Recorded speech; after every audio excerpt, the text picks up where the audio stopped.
Good day. I am Micah Andrea Reyes from Bravo 3, and now we are going to discuss the lesson about ethics in leadership. In this lesson, we have 8 ways to become an ethical leader. And first is define and align your values. It is stated that you must treat others how you want to be treated. So, as a leader, you must treat others the way you want to be treated yourself. For example, uh, you must you want to gain respect from others, so you must be respect them too. Next, under define and align your values is always say thank you. As a leader, it is important to appreciate little things from your subordinates or other people. Appreciation is a wonderful thing that it makes an excellent in others belong to us well. Another thing as a leader, you must help those who are struggling. In what ways? For example, you must ask what you can do for them in terms of, especially if they are in struggles. Let them know that they are not alone. Ask yourself what matters to you as a person and then align that with your leadership goals.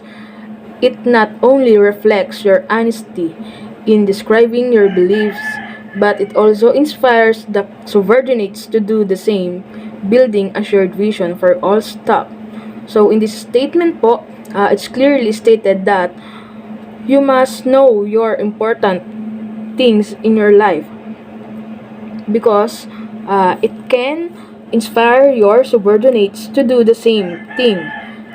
And like in our previous lesson, a leader should be influenced and can be influenced. Next is champion the importance of ethics. An ethical leader's job is to focus on the overall significance of ethics, including ethical standards and other ethical issues, and how those factors that influence society. As an ethical leader, educating peers about ethics is crucial, particularly in cases where they face an ethical issue at work. So, dito po, sinasabi na ang pag-educate ng mga subordinates ay napaka-crucial na gawain or napakahirap na gawain. And in this statement po, it's clearly stated that a leaders should promote kindness, values, trust, fairness, and good behaviors because the ethical standards are being presented here. And when we say ethical standards, it is the set of moral principles that give or guide us to do what is right and avoid what is wrong.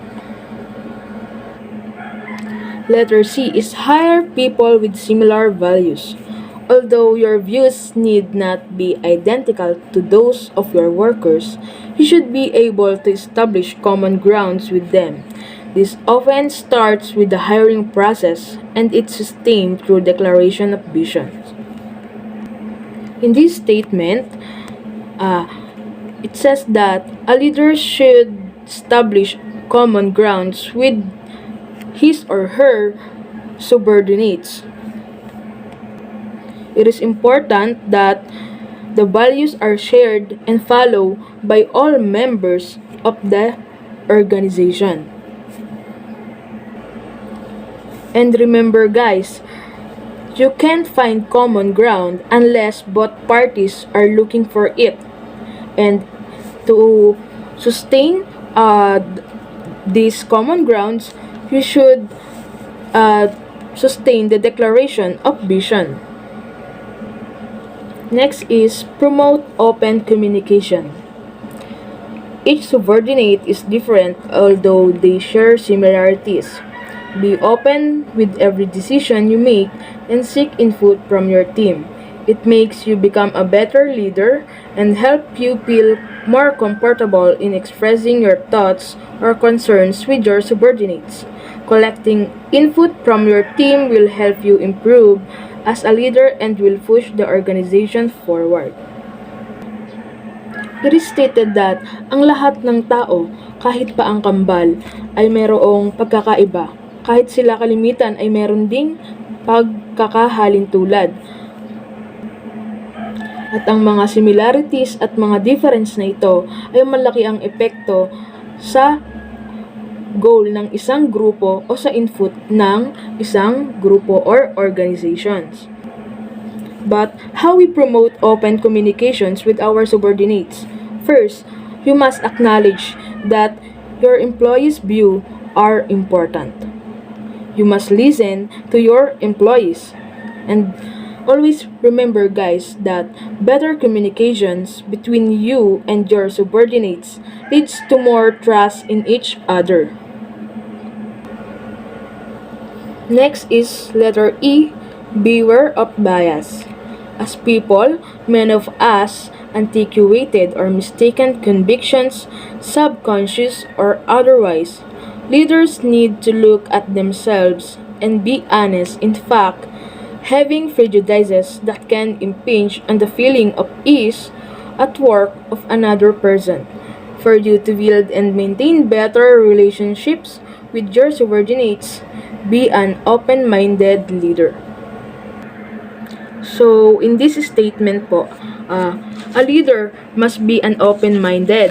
As a leader, you must don't tolerate just anything or be fair to your subordinates. Tell the truth or take turns to have a good input.